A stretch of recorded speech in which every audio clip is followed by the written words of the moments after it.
At St. Barnabas Parish Hall, the applause began too early. It arrived, in fact, not at the end of the performance, but in the middle of it, interrupting a hesitant chord and scattering the final intention of the piece like startled pigeons in a market square. A sharp, awkward burst of clapping from the back row, not enthusiastic enough to be flattering, not malicious enough to be insulting, but perfectly placed to be disruptive. Miss Celia Mortimer did not look up from the piano. She simply stopped playing. This, in a town like Flaxby-on-Dale, was in itself a small scandal. The recital had been arranged with customary modesty. A notice pinned beside the non-fiction shelf of Hargreaves' bookshop had proclaimed an evening of light piano pieces, donations, welcome. There was tea, of course, and a plate of biscuits which, judging by their alarming speed of disappearance, had been baked by someone with a generous opinion of sugar. The audience, about 30 souls, consisted mainly of those who felt one ought to be seen at such things, particularly when one had helped organize them. Mrs. Dalloway, of the Townswomen's Guild, had taken her front-row seat early, wearing her expression of careful cultural approval. Councillor Beeching sat beside her, already faintly uncomfortable in a chair designed for church services rather than municipal dignity. Mr. Horace Pike, stationer and part-time organist, occupied the aisle seat with the watchful air of a man who knew the difference between a chord played properly and one played on trust. The clapping came from behind them. And then, silence. Miss Mortimer's hands remained on the keys. Her back was straight. Her thin shoulders did not move. After a moment too long to be theatrical, but too short to be accident, she turned around. "I do not encourage interruption," she said. There were several ways she could have said it. Kindly, lightly, humorously. She chose none of them. Her voice was level and faintly brittle, as though she were informing someone that their hat was not fit for public wear. Someone coughed, someone else dropped a program, someone else found a sudden, urgent interest in the pattern of the parquet flooring. At the back of the hall sat Mr. Ronald Crisp. He was not a man made for attention. Of average height, of average build, and with a moustache that suggested he had once flirted with the idea of personality, but abandoned it for practical reasons, he had not meant to cause a scene. At least, he later maintained this very firmly. He simply thought she had finished, which was, of course, an opinion. The vicar, the Reverend Maltravers, rose slightly in his seat, as though considering intervention, then sank back down, having concluded, wisely, that this was not a matter for the church. Miss Mortimer replaced her hands on the keys. She did not smile. She began again. The piece resumed, slightly more sharply, like a carriage horse that has detected insult in the reins. When it ended, properly this time, the applause returned, cautious at first, like people testing ice, then more confidently, as was expected. Miss Mortimer stood, gave the briefest possible acknowledgment, and walked off the small platform without indulgence. It would have ended there, but it didn't. In the narrow passage behind the stage, which smelled faintly of floor polish and older arguments, Miss Mortimer spoke again. This time without witnesses, save for a cracked mirror and a coat rack with one leg shorter than its conscience. "You need not come next time," she said. Mr. Crisp, who had followed her with an apology assembled in careful layers, froze. "I only meant—" "You meant kindness," she finished. "That is very regrettable." She adjusted the brooch at her collar, a tiny silver treble clef that had lost its shine through years of service. Then she did something quite unnecessary. She locked the piano stool to the radiator with a small brass chain. Nobody saw her do it. No one, at least, was supposed to. Back in the hall, the tea was poured, the biscuits were judged, the performance was described immediately and in several contradictory ways. Rather avant-garde, murmured Mrs. Dalloway, who would have struggled to define the word under oath. Too severe, said Councillor Beeching, who felt art should never be difficult. At least she didn't smile so much this time, muttered Mr. Pike, who believed this was a form of professional improvement. By morning, the incident was no longer what it had been. By morning, it had become something else. Some said the pianist had been insulted. Others that she had been pushed. One man at the grocer's swore there had been shouting. A woman in the post office said there had been threats. The verger added, thoughtfully, that he had always felt there was something not quite right about Miss Mortimer's mannerings. And somewhere in the police station, Inspector Purbright read the tiny notice in the Flaxby Gazette with mild curiosity. "Local musical evening ends awkwardly," it said. He put the paper down without comment. He did, however, fold it rather carefully and place it in his inside pocket, something he felt had applauded where it ought not to have done. And things rarely stopped at that. By 9 o'clock the next morning, Flaxby-on-Dale had rehearsed the previous evening far more thoroughly than it had experienced it. The morning air carried the faint smell of coal smoke and fried bread as Mrs. Hapgood pushed open the door of the post office and leaned, with deliberate casualness, upon the counter that had been polished to a shine by years of confidential leaning. She did not ask for stamps at once, which was in itself an announcement. "They say," she began, to no one in particular, and to everyone within earshot, that poor Miss Mortimer was near to tears. This was untrue. Miss Mortimer had not been near tears since 1934, a year she regarded as both sentimental and unnecessary. At the grocer's, Mr. Lacey was stacking tinned peaches in a pyramid of civic ambition when Mrs. Dalloway arrived with a basket and a face designed for careful disclosures. "I always said," she told him sotto voce, "that a solitary life sharpens the temper."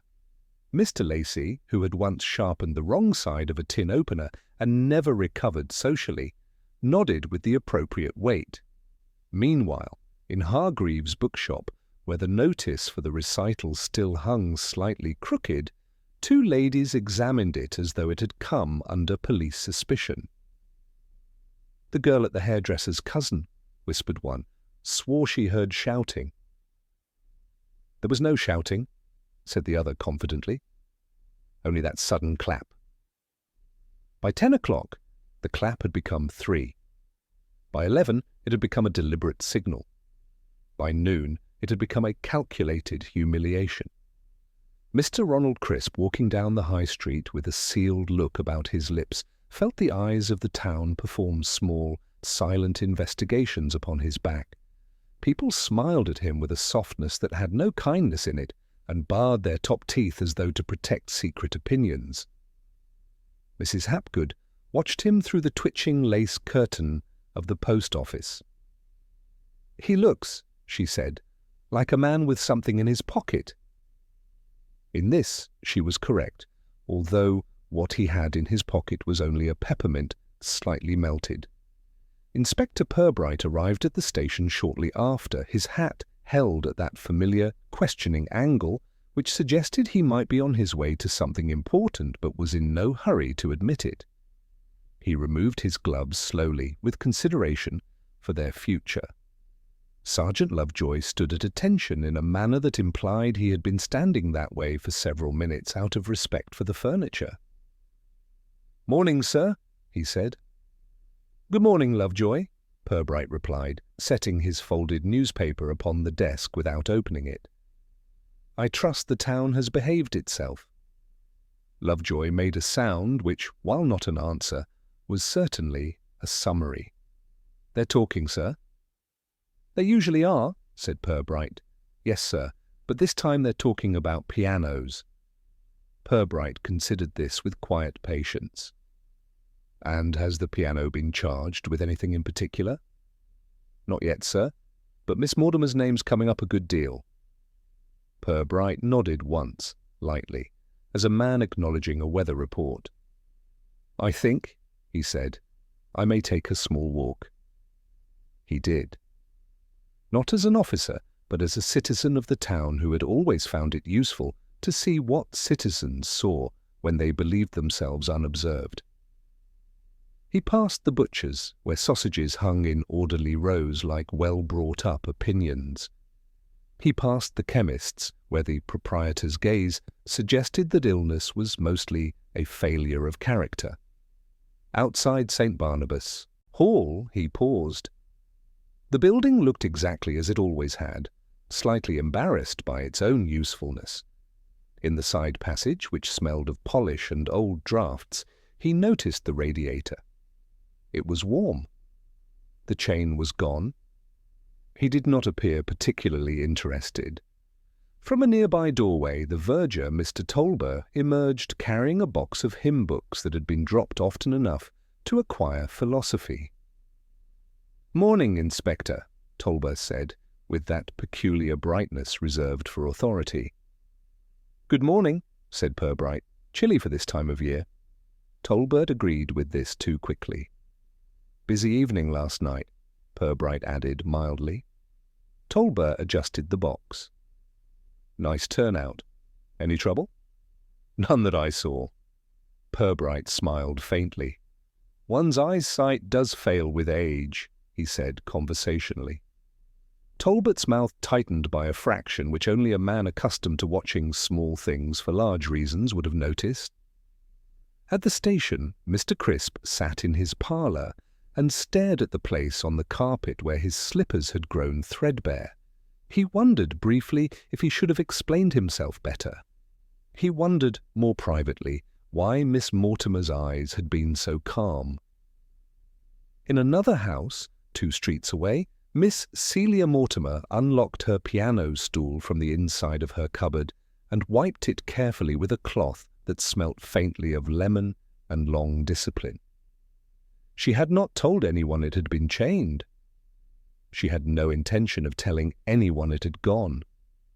And somewhere between the post office and the police station, the town continued to practice its version of events, improving it with each telling. Inspector Purbright folded his gloves. He did not unfold the newspaper. He thought instead about the sound of applause arriving before it was wanted, and the curious embarrassment of objects which had been moved but were not meant to be noticed. By evening the truth was already wearing a disguise, and it was not a simple one. Somewhere behind the neat facades and polished manners, a quieter rhythm had begun, one that did not require approval, only patience, and the habit of listening closely. Inspector Purbright chose to begin, as he frequently did, not with questions, but with tea. It was late morning when he stepped into Hargreaves' bookshop, and the bell over the door announced him with a cheerfulness he did not return. Miss Alcott, who considered herself custodian of the town's intellectual weather, looked up from a ledger she had not been writing in and smiled with professional composure. "Good morning, Inspector." "Good morning, Miss Alcott," he said. "I wondered if you might recommend a small volume on local customs." Her smile sharpened by a degree intended to be helpful. "We tend to manage them ourselves." He accepted this, and while appearing to examine a book of rural etiquette, asked conversationally, "Did you enjoy the recital?" "Oh, very much," she said quickly. "Very artistic. Any excitement?" She paused only long enough to choose which version of the evening she preferred. "Well, there was that little mistake at the end." "In the middle?" Purbright corrected gently. "In the middle," she agreed, as though this had always been her understanding. "Such a shame. Poor Miss Mortimer is terribly sensitive." "Is she?" "She must be. All that living alone." Purbright closed the book he had not read. "I find," he said, "that solitude sometimes improves the tone." She hesitated, uncertain whether this was a reference to music or morals, and he thanked her and left before her thoughts could organize themselves. At the butcher's, Mr. Fenton was carving with the concentration of a man who disliked surprises. "Morning," Fenton said. "Morning," Purbright replied. "How was the music?" "Bit sharp," the butcher said, though I suppose that was the point. "Any trouble?" "Only that fool clapping too soon." Purbright leaned slightly forward. "Which fool?" Fenton shrugged. "You know, that clerk fellow, Crisp." "Did he mean harm?" Fenton considered the question with knives still. "No," he said. "He ain't clever enough." Purbright thanked him, which confused Mr. Fenton, and continued. At the tea room, Mrs. Pindle served him a cup without being asked. This was not hospitality, it was preparation. "They say you're asking about last night?" she said. "They say a great many things," Purbright replied. "She was very cold to him, you know." "To Mr. Crisp? To everyone?" Purbright sipped. "Did you see her behind the stage?" Mrs. Pindle's lipstick tightened. "No, but you did think about it?" "People always think about what they're not supposed to see." He nodded. "And did you see anything unusual?" She hesitated, then leaned closer as though information required less air. "There was a noise." "When?" "After." "How long after?" "A little while." "What sort of noise?" "Like metal?" Purbright stirred his tea, though there was nothing to stir. "Thank you." "Don't mention it," she said immediately, which was exactly what she wanted. At the parish hall he spoke with Reverend Maltravers, who greeted him with a smile designed to be helpful, but not remembered. "Troubling business?" the vicar said. "Did you hear any noise behind the stage?" The vicar adjusted a tablecloth that needed no adjustment. "No." "You didn't think about it?" "No." Purbright accepted this. "You didn't go near the passage?" "I did not." "Thank you." At noon he walked past Miss Mortimer's house. The curtains were half drawn, in the way of a person who wished to admit light, but not conversation. Through the thin lace he saw the piano, dark and upright, like a moral opinion. He did not knock. People often said more when not asked. At the station, Sergeant Lovejoy waited with an air of earnest competence. "Anything, sir?" "Several small things," Purbright said. "Any of them useful?" "That depends on what they become." He sat and folded his gloves with more care than was necessary. Mr. Crisp, meanwhile, sat at his table and attempted to write a letter of apology. Every version sounded wrong, too proud, too weak, too unnecessarily loyal to his own embarrassment. He tore them up and placed them in the fire one by one. He noticed at last that his hands were shaking. In the early afternoon, Purbright returned to the side passage of the hall. The smell was unchanged, the radiator warm, the marks where the chain had rested faint but honest. He traced them with his eyes. "Small lies," he murmured, though no one heard him. He thought of Mrs. Pindle's metal noise. He thought of Talbot's quick agreement. He thought of Miss Alcott's chosen version of the truth. He thought of applause. By the time the shadows lengthened, he had learned very little he could write down, and a great deal he could not. The town, meanwhile, had been busy refining its story. By evening, there were rumours of a quarrel years old, a debt, a slight, a letter never sent. None of them were true. All of them were useful. And somewhere, behind drawn curtains, Miss Celia Mortimer practised a piece she would never perform in public, and played each note as though it were a small, private secret that no one would be permitted to interrupt. Inspector Purbright felt, without quite admitting it, that he was no longer listening to a simple tune. He was beginning to hear the arrangement. By the fourth day, Flaxby-on-Dale had done what it always did when faced with something untidy. It selected a solution that looked tidy and decided to believe in it. The solution in this case was Mr. Ronald Crisp. He was not consulted. This, too, was customary. Inspector Purbright stood at the window of the station and watched Mr. Crisp make his way along the High Street, with the cautious dignity of a man walking through a room full of furniture he had not arranged. Every movement looked like a quiet defence against air that had learned his shape. Sergeant Lovejoy hovered nearby with a notebook that remained suspiciously blank. "The feeling in town, sir," Lovejoy said, "is that it was him." "Was what him?" Purbright asked mildly. "The trouble." "The applause?" "The noise. The misunderstanding." Lovejoy considered. "Anything that needs sorting out." Purbright nodded as though accepting a weather forecast. "And what precisely is it that Mr. Crisp is supposed to have done?" "Upset her," Lovejoy said. "With hands or words?" "Either, sir, depending on who you ask." Purbright folded his newspaper with care and placed it in the drawer he used for things that were not ready to be respected. "I think," he said, "I shall speak with him." Mr. Crisp's sitting room smelled faintly of boiled cabbage and furniture polish, the air of a man who kept things clean enough not to attract remark and not clean enough to invite conversation. A photograph of his late mother looked down on the antimacassar with a severity which suggested she had considered the world a disappointment.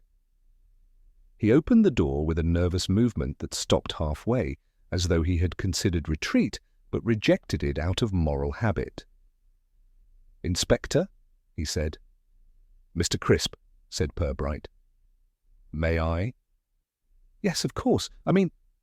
Purbright stepped in and sat without invitation, which Mr. Crisp found endorsed the gravity of the visit while removing any chance he might have had of pretending to be out. "You were at the recital," Purbright said. "Yes." "You clapped." "Yes." "Why?" "I thought it was finished." Purbright looked at the pattern on the carpet, which had begun to bald in the shape of long thought. "Did you speak to Miss Mortimer afterwards?" "Yes." "What did you say?" "I apologized." "What did she say?" Mr. Crisp hesitated. He could still hear it. "You need not come next time." "And what did you think she meant?" "That I shouldn't come." Purbright accepted this.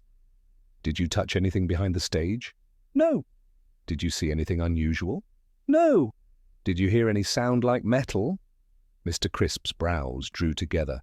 "No." "Did you handle a chain?" "No." "Did you see a chain?" He shook his head. "I don't know about chains." Purbright rose, adjusted his cuffs, and looked briefly at the photograph of the late Mrs. Crisp. "She would have liked music," he said. "She did," Mr. Crisp said with an unguarded softness he noticed too late. On the high street, the town continued its work. Mrs. Hapgood told anyone who would listen that it was obvious something had been wrong with Mr. Crisp for years. Mr. Fenton the butcher remarked that you could always see it in the way he walked.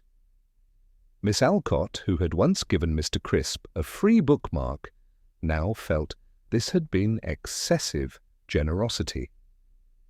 At the council offices, Councillor Beeching said gravely, "We must think of public standards." No one asked which standards.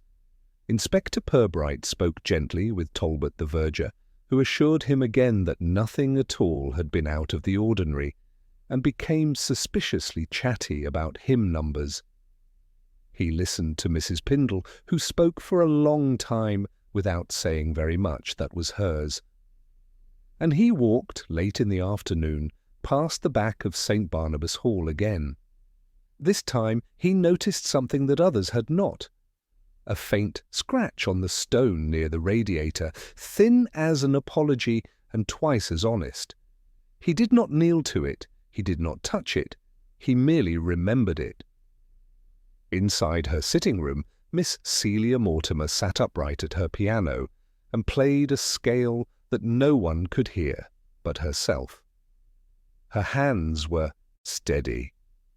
Her mouth was not. They are all very eager, she thought. They always are when they find a softness they can bruise without its complaining.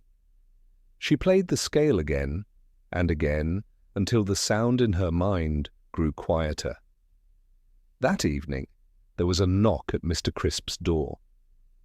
He opened it to find nobody. A boy from the grocer's had left nothing at all and run away laughing at the pleasure of having done something small that would be spoken of later. Mr. Crisp closed the door slowly. He wondered for the first time whether apology was a form of guilt if enough people believed it. Inspector Purbright, returning to the station, looked at the ledger of complaints that had been left on his desk by a town that loved order as long as it belonged to someone else. He did not write Mr. Crisp's name. He wrote nothing. Outward agreement, he reflected, was the easiest kind to obtain. It only required a lack of patience, a preference for quiet answers, and the comforting belief that awkward men with quiet hands were always capable of louder crimes. The town had chosen its answer. He had chosen not to agree. And somewhere in the narrow dark behind the parish hall, an unseen scratch in the stone waited patiently to matter more than it appeared to. The fifth morning began with the mild indecency of rain that pretended to cleanse without ever quite succeeding. Inspector Purbright stood in the empty parish hall and allowed the quiet to arrange itself around him. The air held the faint echo of varnish, dust, and the memory of civic effort. He walked slowly, not as a man seeking, but as a man letting small things offer themselves. The stage looked ordinary. The piano looked obedient. The stool did not. It stood slightly to the left, not by much, not enough for a complaint, too little for notice by men whose lives encouraged straight lines and easy conclusions, but enough for anyone who understood the grammar of habit. Piano stools, when loved, remain where hands expect them. "Morning, sir." Talbot's voice arrived behind him with the thin brightness of a man who had travelled a short distance and wished to be thought helpful. "Morning," Purbright said. "Just checking the place over," Talbot added quickly, though no one had asked. "Admirable," Purbright replied. "I was noticing the stool." Talbot's eyes moved down and then away again. "Yes," he said, "always looks a bit off in this light." "Does it?" "Floor dips. Does it?" Talbot nodded too often. "Old building," he said, though the hall had been built in 1902 and behaved like a very proud child of that period. Purbright stepped into the side passage. The radiator sighed slightly as radiators do when bored. The stone beneath it still held that faint scratch, polite and difficult to see, like a signature written by a reluctant hand. He bent, not to touch it, but to allow his eyes to live there for a moment. A chain, if it had been pulled tight, might have done that. A chain which was no longer present. He returned to the stage. "Has anyone moved the stool lately?" he asked. "Not as far as I know," Talbot said. "As far as you know," Purbright repeated. Talbot rearranged a hymn book that was not on the stage. That same morning, Mrs. Dalloway leaned on the counter at the post office and announced to the room at large that she had always found that music people were peculiar. Mrs. Hapgood, who had not missed a day's peculiarity in 37 years, nodded deeply. "It's them as practices in solitude," she said. At the butcher's, Mr. Fenton maintained that the stool had always been odd-looking. At the chemist's, it was agreed it had been slightly unstable. At the tea-room, Mrs. Pindle whispered that it had been moved in the night. No one had seen it. Everyone had felt it. Inspector Purbright sat that afternoon opposite Miss Mortimer in her small parlour, which smelled faintly of lemon oil and older disappointments. Sunlight came in reluctantly through curtains that had been trained not to trust it. "You are very methodical," he said. "I have survived by it," she replied. "May I ask you about the stool?" She paused only long enough to decide which truth would be least inconvenient. "It stays where I leave it." "And where is that?" precisely where it ought to be. Did you chain it? Her fingers tightened once. Yes. Why? Because people meddle. Who? People who confuse curiosity with permission. Did you remove the chain? Yes. When? After. Why? Because it is not a thing one cares to explain. He nodded. You saw Mr. Crisp? Yes. What did you think of him? She considered. He is a man who mistakes order for kindness. Did he handle the stool? No. Did he touch the chain? No. Did he hear the chain? Yes. When? When it scraped. Purbright let that rest like a cup that might still be hot. Thank you. He left without raising his voice and without lowering his thoughts. In the street, Miss Alcott half ran to catch him, which for her was the physical equivalent of a confession. Inspector, she said. Yes? I should like it known that I always felt there was something wrong with that piano. You do it justice, he replied. What sort of wrong? It looked burdened. He nodded. She felt she had assisted. Mr. Crisp, meanwhile, stood in his small kitchen, staring at a spoon as though he might apologize to it. He had slept badly. He had dreamed of applause that would not stop, and a piano stool that moved whenever he approached it. He decided, quietly, not to go out that day. At the station, Sergeant Lovejoy reported that several people had come forward with useful observations, by which he meant they had offered theories with enthusiasm and facts with restraint. They're sure it was Crisp, sir? They usually are, Purbright said. There's talk of him going behind the stage. No one has seen him there, Purbright replied. They feel it, Lovejoy said. Purbright smiled faintly. Feelings, he said, are rarely admissible. That evening, the rain stopped. The streets dried with the patience of things that were not in a hurry. Somewhere, a piano was played behind closed curtains. In the quiet of his office, Purbright considered stools and chains, and floors that did not dip, and scratches that were too honest to be accidents. Objects, he knew, were often more truthful than people. They did not conspire, they only remembered. He folded a small note and placed it in his drawer. It said only stool, chain, scratch. The town slept with the satisfaction of having agreed upon something that required very little effort. Inspector Purbright did not sleep at once. He was thinking of things that had not been moved, and the curious importance of that. Morning in Flaxby-on-Dale arrived with the politeness of a guest who had no intention of staying for breakfast. Inspector Purbright walked from his lodgings at a pace that offended no one and revealed nothing. The streets were damp, the paving stones carrying thin reflections of windows that watched each other without speaking. He passed Mrs. Hapgood, who pretended to be rearranging postcards, and she pretended not to be taking note of the angle of his hat. The town had settled into a comfortable silence, which was never a true silence at all. It waited, breathed, listened, and stored away everything. Behind lace curtains and polished fronts, the listeners of the town performed their quiet duties with a devotion that would have surprised them had they ever paused to examine it.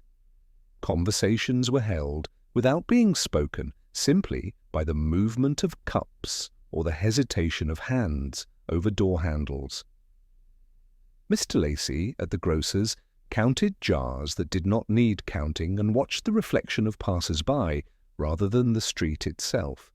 The butcher wiped the same counter twice and wondered, without admitting it, how much of a man Mr. Crisp truly was beneath his careful silence that afternoon. Inspector Purbright allowed these silent labours to continue as he entered the tea-room, where Mrs. Pindle greeted him with the expression of someone who wished to be useful and feared being overlooked.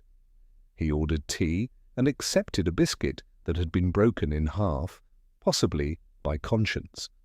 Around him the low murmur of voices flowed, never quite rising to words that could be held. One corner table discussed the weather, another the price of coal, and all of them, in their private interiors, discussed the piano, the stool, and the missing chain without daring to admit it aloud. That afternoon, Purbright walked again toward Miss Mortimer's house, stopping only briefly at the gate to observe how often it had been opened.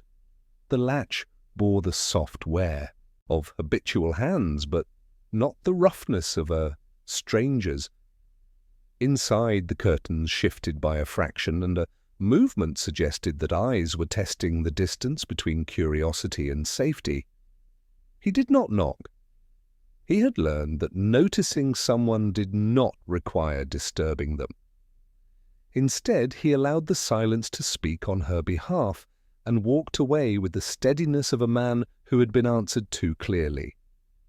In the early evening, the mayor's parlour filled with the low glow of lamplight and the comfortable certainty of opinions that had not been tested by difficulty.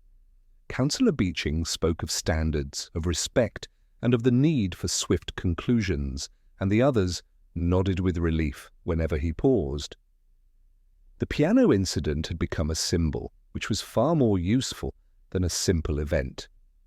A symbol required no detail, only agreement. Names were mentioned quietly. Mr. Crisp's hung in the air longer than the others, as if it had found a hook and refused to be shaken loose. Sergeant Lovejoy brought a small note to Purbright that night, written in a hand that suggested discipline and mild strain. It reported that someone had been seen near the parish hall after dark, though no one could remember clearly whom, and no one was willing to attach themselves to the memory. Purbright read it twice, then folded it, then unfolded it again.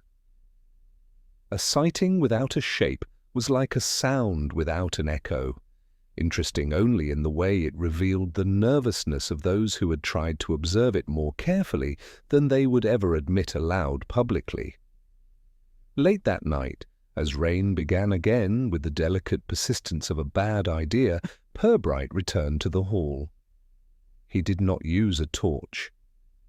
He allowed the familiar darkness to claim its rights. The radiator held its warmth as before, faithful to a purpose it did not understand. He stood very still and let the building remember itself. The scrape in the stone seemed almost brighter in the shadows, like a line that had waited all day for proper company.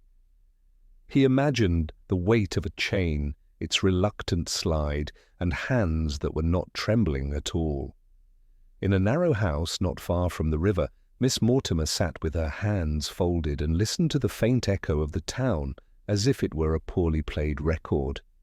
She thought not of Mr. Crisp, but of fingers that had borrowed her stool before, of small impertinences dressed as assistants, and of the way people smiled when they meant to test the edges of her patience. She did not regret the chain. She regretted only that she had been forced to acknowledge the sort of world that required one at all for her to endure calmly.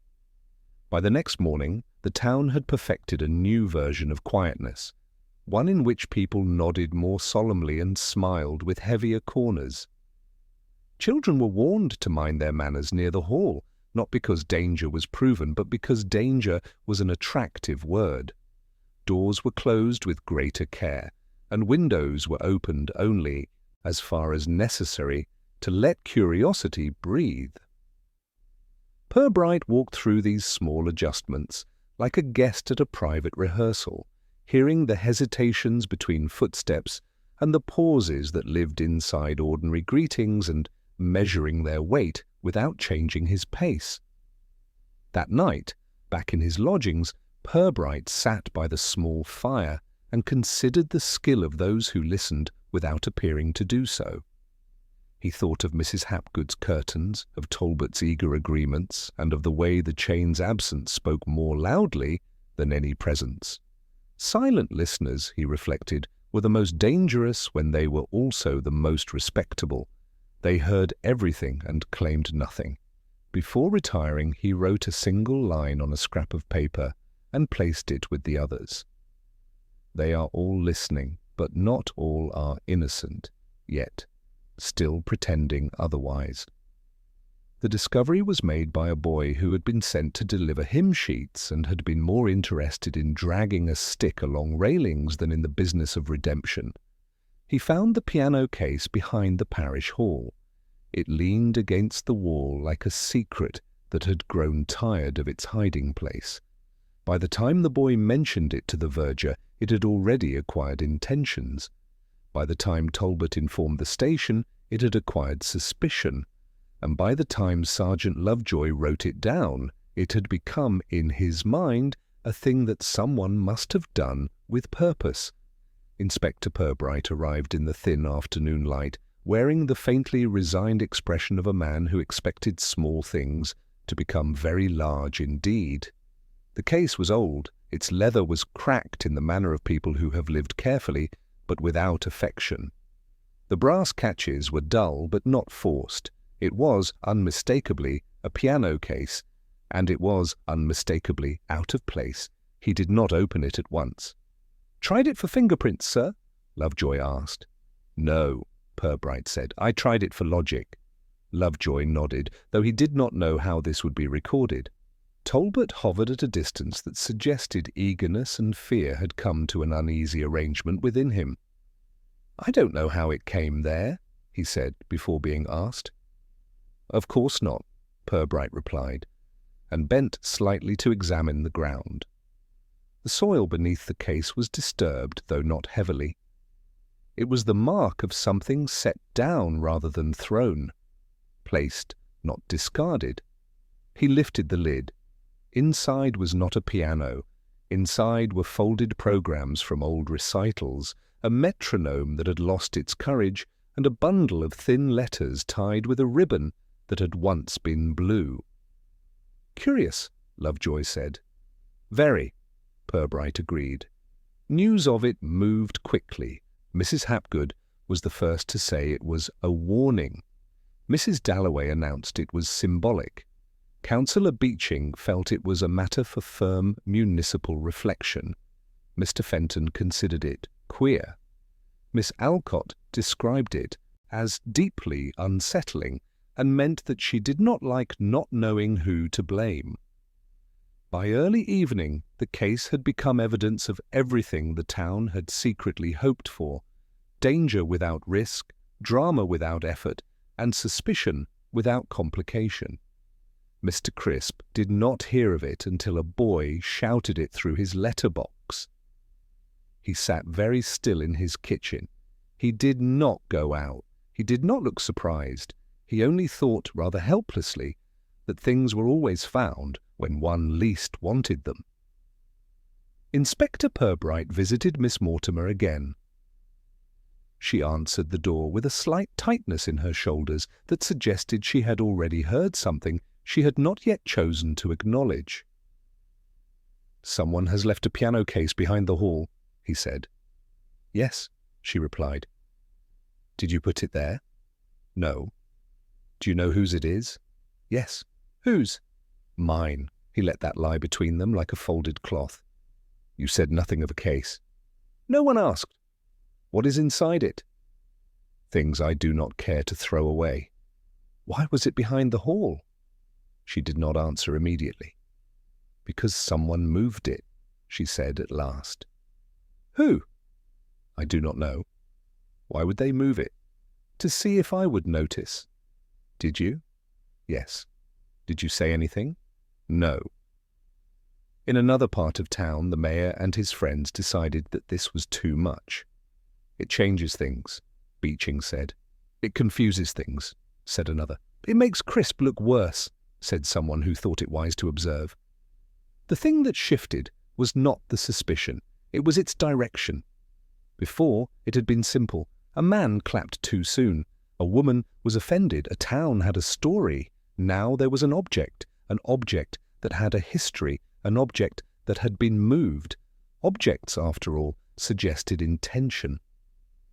Purbright returned to the parish hall in the soft, failing light and stood again by the place where the piano case had rested. The stone beneath it was not scratched. The ground did not hold fear. It held care. He knelt briefly for the first time since the beginning of the affair. He saw the faint drag mark, not a chain, leather, something pulled with reluctance. Somewhere behind lace curtains, Mrs. Hapgood wondered aloud why anyone would move a case full of old papers. In the tea room, Mrs. Pindle suggested it meant Miss Mortimer was hiding something important. At the grocer's, Mr. Lacey developed a theory involving inheritance. None of them were correct. All of them were necessary. That night, a second change occurred. The metronome was gone. The case was gone. Where they had been, there was only a darker patch of ground. Sergeant Lovejoy reported it in a voice that tried to be brave. "Someone took it, sir." "Someone returned it," Purbright said. "Returned it?" "Yes." "Where?" "Home." He walked through the quiet streets as the lamps flickered with their usual lack of conviction. He stopped once, only once, at a narrow side path behind the town hall, and saw, with no surprise at all, the faint scrape of leather against stone. Miss Mortimer sat at her table and untied the ribbon carefully, her hand steady, her mouth thin. She replaced the letters, wound the metronome, and closed the lid.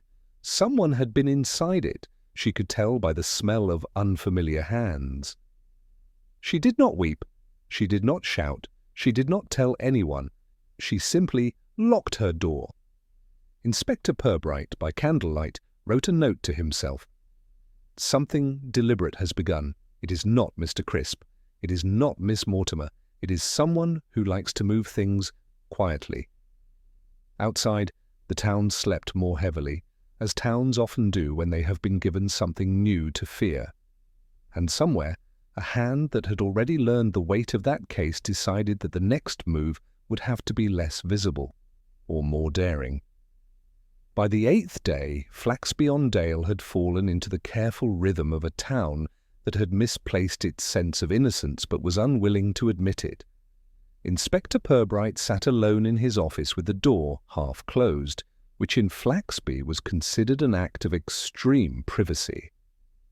The small fire in the grate made no effort to warm the room, and the kettle had been allowed to forget it had once been water.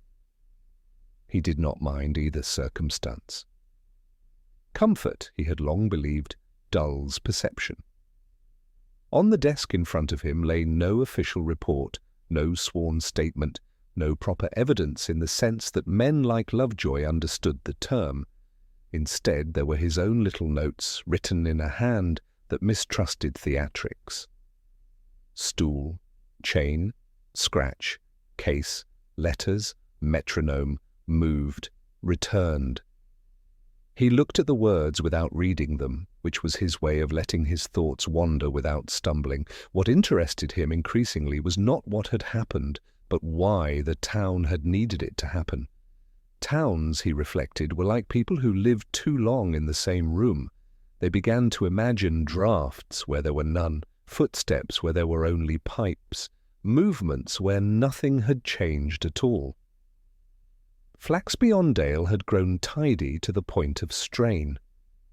Respectability, when polished too often, became a form of aggression. Miss Mortimer had played because playing was the only civilized way she knew to exist in the presence of other human beings. Mr. Crisp had clapped because silence unsettled him. The chain, he suspected, had been fastened not out of fear, but out of habit, the sort of habit that grew from having things moved helpfully by people who did not care to understand why they should not be. And someone, somewhere between those two habit sets, had chosen to amuse themselves by rearranging the furniture of the truth. He rose and walked slowly to the station window. Outside, the high street went about its affairs with the exaggerated innocence of a child who had broken something and hoped that by staring hard enough at it, the crack might be persuaded not to exist. Mrs. Hapgood paused by the post office and examined a display of postcards with such devotion that it was clear she was memorizing the movements of every passer-by in the glass. Tolbert walked past carrying hymn books that had not been asked for.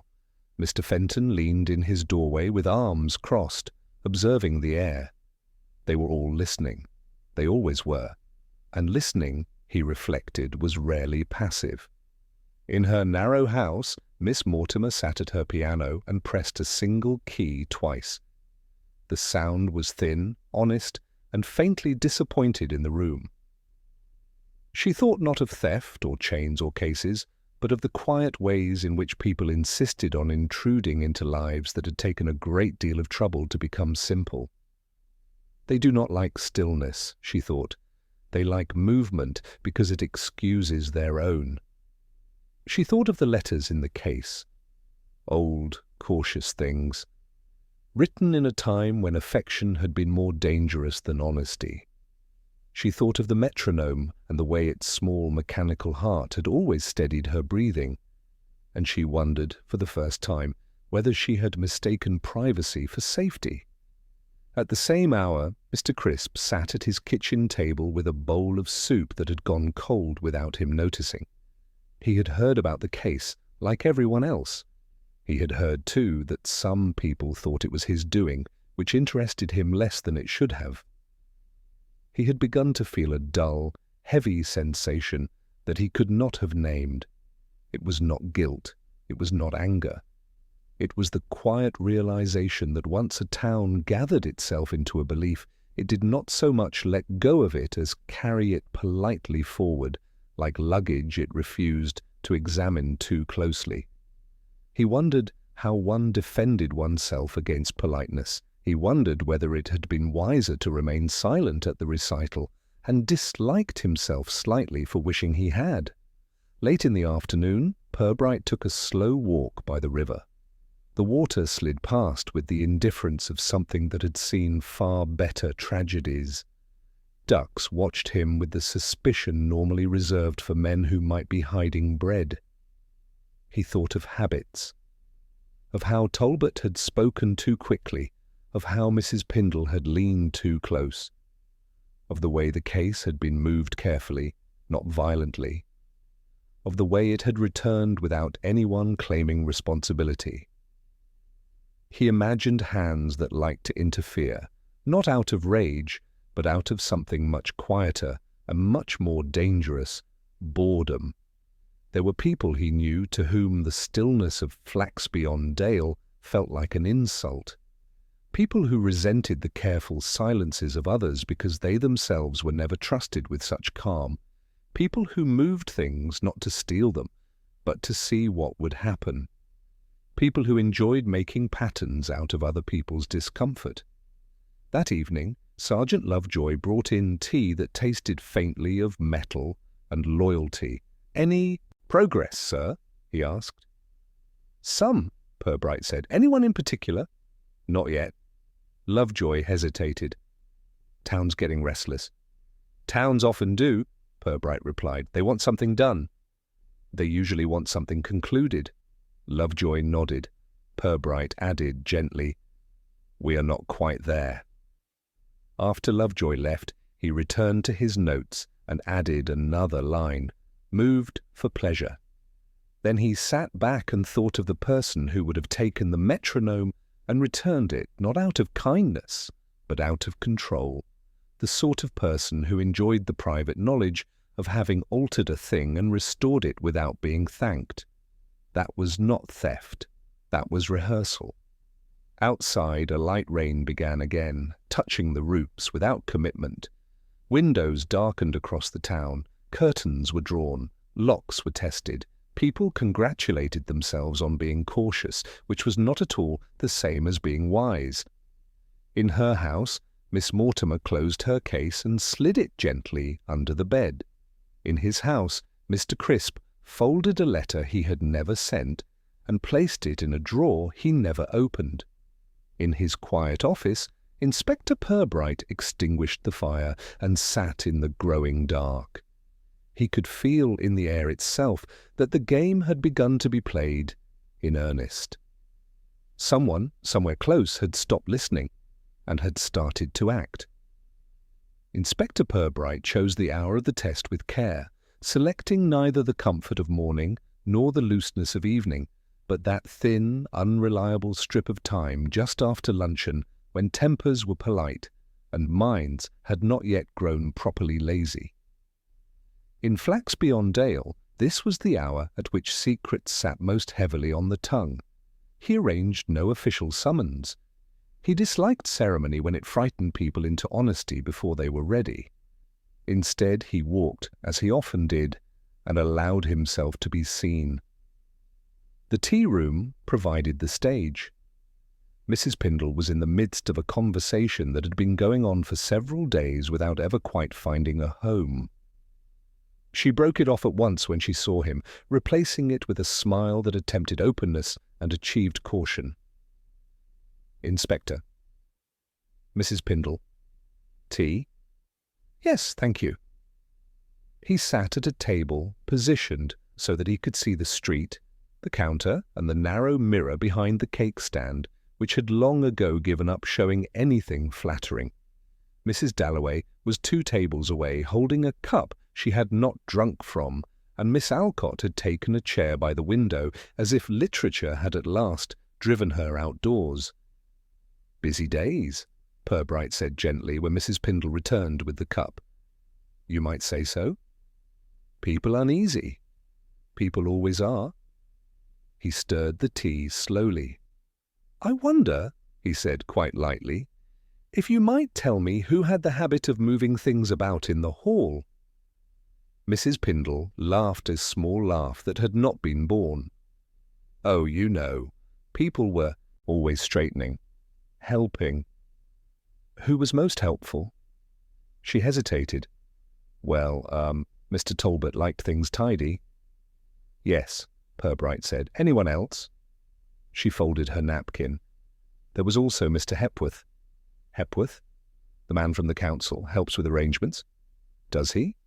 "Always hovering." Purbright nodded.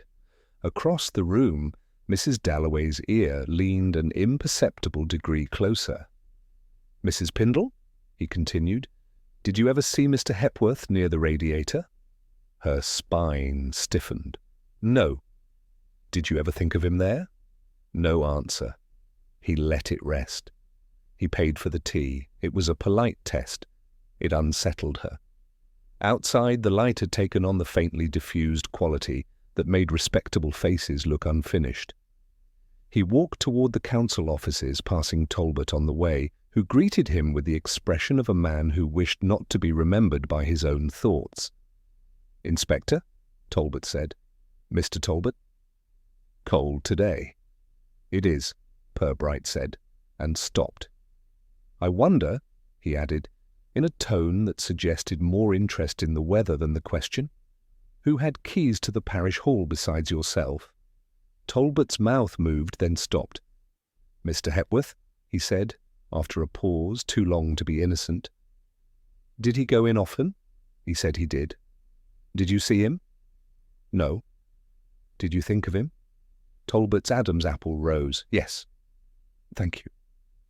The word was gentle, and Talbot took it like a fragile gift. At the council building, Mr. Hepworth was arranging papers that had already been arranged and moving a ruler that had been nowhere important. He was a man of narrow shoulders and a voice that tried to live up to its own opinions. "Inspector." "Mr. Hepworth." "To what do I owe the pleasure?" Purbright sat without invitation. "I am curious," he said, "about your devotion to order." Hepworth smiled. "It is a duty." "Did you ever move the piano stool?" The smile paused. "No." "Did you ever move the piano case?" "No." "Did you ever touch the metronome?" Hepworth laughed quickly. "Of course not." His hand went, almost without thought, to the inside of his coat, and came away again too late to be natural. Purbright nodded, accepting. "I thank you." He left, without pressing. On the high street, the wind had begun to trouble the edges of paper notices and reputations alike. Sergeant Lovejoy approached him with the careful tread of a man who disliked interrupting thoughts. "Find anything, sir?" "Possibly." "Oh." "Perhaps." Lovejoy grimaced and accepted this as philosophy. That evening, Purbright returned once more to the parish hall. The front door was locked. The side passage smelled unchanged. The radiator was warm, as it had always been. He stood very still. Behind him, at a polite distance, he heard a footstep, not hurried, not hiding. Mr. Hepworth stepped into the half-light with the air of a man who had not meant to be caught and did not yet believe he had been. "Inspector," he said. "Yes." "You seem interested in old objects." "I am." "You won't find anything else here." "That is possible." "You ask questions at odd times."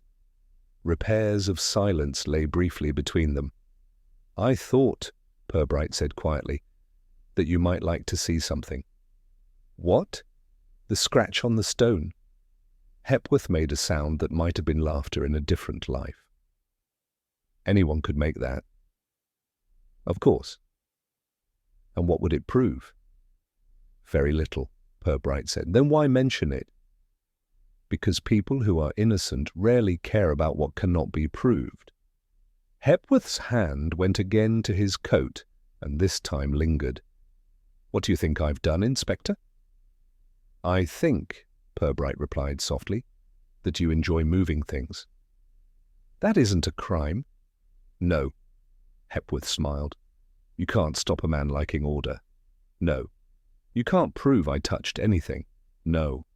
Hepworth's smile widened. "You chose the wrong time to ask your polite questions." Purbright inclined his head. "Perhaps." They parted without drama. In his office later, Purbright wrote one more line. Test unsettled him. Outside, the town slept, pleased with its small certainties. Lights went out, curtains closed, doors were checked. Somewhere a hand rested on a pocket that was not empty. And a man who liked to move things sat in a quiet room and wondered, for the first time, why being noticed felt rather like being played. The following afternoon was chosen not for drama but for convenience. Inspector Purbright believed firmly that truth, if forced into spectacle, often lost its manners and said quite the wrong thing. The small drawing-room of the mayor's house was therefore deemed suitable. Lace curtains properly arranged, chairs that suggested decorum rather than comfort, and a tray of tea things that had been laid out with the solemnity of a minor civic oath. Those invited arrived without knowing that they had been. Miss Mortimer sat upright, gloved and composed, with the calm of a woman who had been misunderstood too often to care about the improvements of others. Mr. Crisp took a chair near the wall and held his hat, as if it might at any moment need to apologize on his behalf. Councillor Beeching attended in his official air. Talbot the verger clutched his hands together. Mrs. Pindle folded her napkin, and Mr. Hepworth stood close to the fireplace with the faintly bored expression of a man who disliked gatherings that did not centre upon him. Purbright began without preamble. "I am very grateful to you all for coming," he said. They murmured. "This has been described in various quarters as a disturbance, an insult, a theft, and in one particularly energetic version a conspiracy." No one laughed.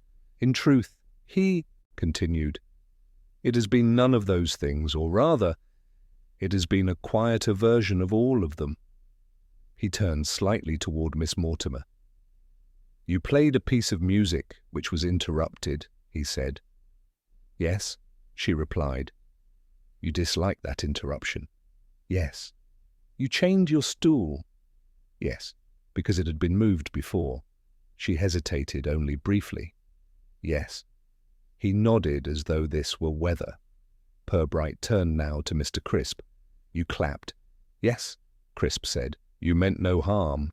"No." "You followed her to apologize?" "Yes." "You did not touch the stool?" "No." "You did not touch the chain?" "No." He inclined his head as if the matter were settled between gentlemen. A small exhalation moved around the room. Then he turned, slowly, toward Mr. Hepworth. "You like order," Purbright said. "I do." "You like to feel that things are in their correct positions." "I do." You dislike people who arrange their own spaces without reference to committee. Hepworth's smile was thin. I like standards, he said. Indeed, said Purbright. You have keys to the parish hall. Yes. You went in after the recital. Hepworth folded his arms. I often do. You saw the chain? Probably. You pulled it? No. No, Purbright asked. No, Hepworth said. I would not damage property. You moved the piano case. Hepworth gave a small laugh. That's absurd. You moved it, Purbright repeated quietly. Silence grew more careful. You placed it where it would be found, he went on, not to steal, not to destroy, but to see what would happen. Hepworth shrugged. There's no harm in a little rearrangement. You opened it. I was curious. You took the metronome, Purbright said. A pause. I borrowed it, Hepworth said. You returned it, Purbright said. Yes. You returned it because the pleasure was not in having it, Purbright said, but in knowing you had altered the pattern. Hepworth's lips tightened almost imperceptibly. I've done nothing criminal. That is correct, Purbright said gently. You have done nothing that would interest the courts. A flicker of triumph passed across Hepworth's eyes. You have, however, Purbright continued, done something that interests me. He turned to the others. You were all very eager to believe that a simple man had become dangerous, he said. Councillor Beeching shifted. Standards must be upheld, he said weakly. Certainly, Purbright replied, but they are seldom upheld by imagination. He looked at Talbot. You spoke too quickly. He looked at Mrs. Pindle. You listened too carefully. He looked at Mrs. Dalloway. You adjusted events to suit your furniture. She stiffened. He returned his attention to Hepworth. You enjoy influence. Without responsibility, he said, control without acknowledgement. You did not intend harm, you intended disturbance. You wanted to see the town react. You wanted to see Miss Mortimer discomforted, Mr. Crisp suspected, and yourself unnoticed. And have I not been?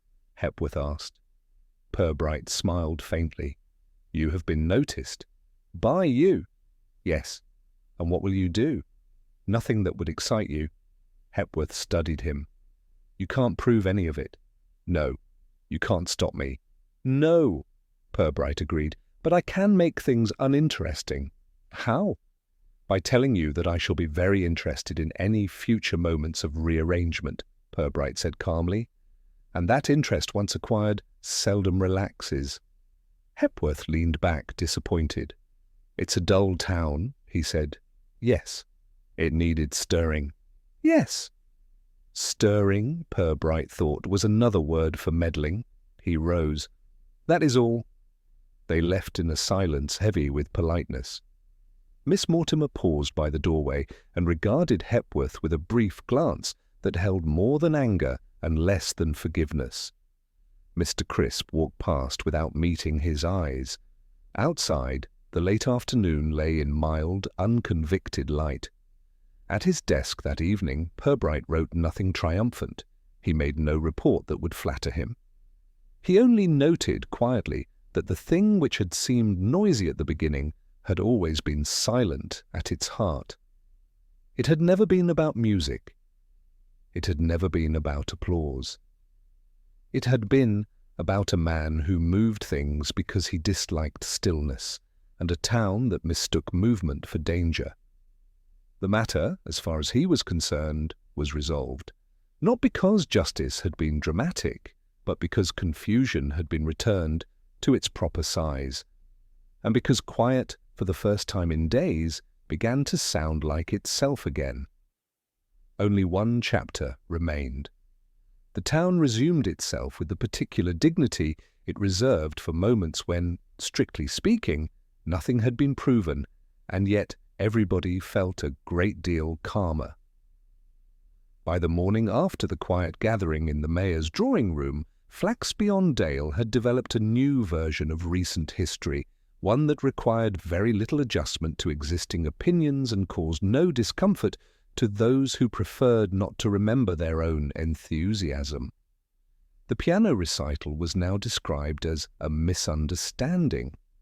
The business with the case became a confusion. The chain was referred to only as that business with the stool, which allowed everyone to acknowledge it while pretending they had always found it faintly dull. Mrs. Hapgood returned to leaning more lightly upon her counter. Mrs. Dalloway altered the subject more frequently and with greater speed. Councillor Beeching spoke of standards in connection with parking and dogs which felt safer. Mr. Hepworth was never mentioned directly. He did not leave town. He did not apologize. He did not change his manner. He merely found, to his faint irritation, that doors were no longer held open quite so eagerly, and that silence sometimes paused for a beat when he entered a room. It was not punishment. It was not justice. It was simply a mild adjustment in temperature. He disliked cold rooms. Miss Mortimer resumed her practice with a steadiness that surprised her. She found, in the days that followed, that the chain no longer felt like a confession of fear, but like a reasonable domestic arrangement. She did not remove it. She did not feel the need to explain it. The metronome returned to its place beside the piano. Its small, ticking heart was regular and trustworthy again. She played lighter pieces for a while, then, one afternoon, allowed herself something more difficult. The sound was thinner than it had once been, but it was honest. Honesty, she reflected, was becoming rarer. Mr. Crisp went back to the path he had worn so carefully along the high street. The glances that had followed him grew less deliberate. The smiles became less studied. He felt, for the first time since the recital, that he might be permitted to be quiet without apologizing for it. He did not clap so quickly at future events. He discovered that he no longer felt the need to. At the police station, Inspector Purbright returned to the small, civilized rhythm of papers, pencils, and careful silences. Sergeant Lovejoy watched him with the reverence of a man who believed that wisdom was a thing one might possibly catch by standing close enough. "Over then, sir?" Lovejoy asked. "Over," Purbright said. "No charges?" "No." "No statements?" "No." "Nothing for the records?" "Very little," Purbright replied. Lovejoy nodded, satisfied in the way men are satisfied when something hard and irritating has chosen to pass them by. That afternoon Purbright walked once more past the parish hall. The building stood in its accustomed modesty, the stonework holding no grudges, the windows reflecting only the sky that presented itself. He stepped briefly into the side passage. The radiator was cool now. The faint scratch in the stone remained, small and patient, uninterested in being more than it was. He wondered if anyone else would ever notice it. He doubted it. That evening he wrote in a ledger he never showed anyone. Disturbance resolved without difficulty. Order restored without effort. Silence resumed without apology. Then he closed the book. It was not, he thought, a remarkable case. It would not appear in lectures or in tales of daring. No one had run, no door had been forced, no confession had trembled its way into glory. And that, he believed, was precisely its success. The town entered a period of quiet which it congratulated itself upon having earned. Teacups resumed their steady conversations with saucers. Curtains twitched only when there was something worth seeing. Shoppers paused less often in doorways. Policemen walked more slowly. Evening settled again with a familiar certainty. On a Friday not long after, there was another small gathering at the parish hall. The town's Women's Guild held a modest recital of readings and piano pieces. Attendance was respectable rather than courageous. Miss Mortimer played. She did not look at the audience. She did not wait for them. She began when she chose. This time, no one clapped too soon. Not because they had been told, not because they had learned, but because, for once, they were properly listening. When she finished, there was applause, real applause, the kind that comes late, full, and a little embarrassed to discover that it means what it is doing. Miss Mortimer stood. She inclined her head. Nothing more. Mr. Crisp clapped at precisely the correct time and found that it felt entirely natural. Mr. Hepworth sat in the back row and did not move his hands at all. Inspector Purbright, who had not said he would be there, and had not said he would not, observed the scene from the end of the hall.